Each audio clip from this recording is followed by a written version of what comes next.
managerial coaching isn't only about fixing what's wrong.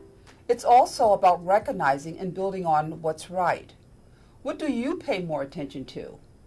What your team does well, or what your team needs to do differently, the mistakes that they make.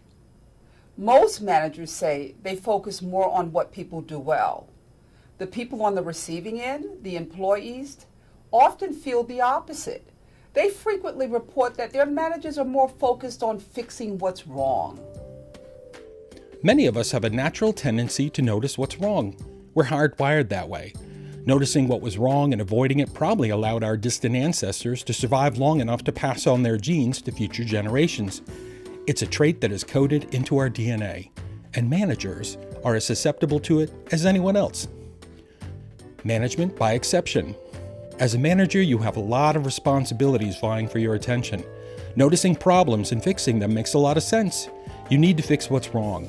It's easy to take what's going well for granted, but the best managers make a point of noticing what's right and reinforcing it.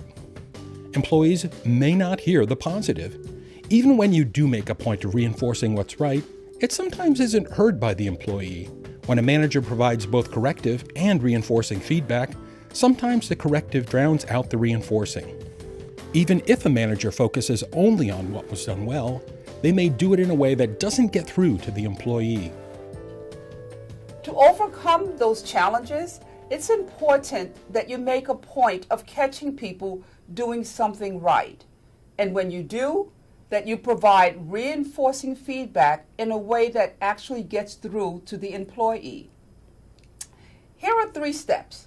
Number 1, describe the behavior. Be specific.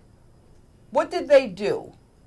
For example, you really did a nice job of listening to that customer's concerns. Step number 2, describe the impact of the behavior. Why does it matter? What's the positive consequence of that behavior? For example, it gave her a chance to vent her frustrations. She felt like she was heard, and then she was willing to listen to your suggestions. Step number 3, thank them for their effort. For example, thanks for giving her that courtesy. So be on the lookout for good work. When you see somebody doing something well, point it out. Coaching is about building on strengths.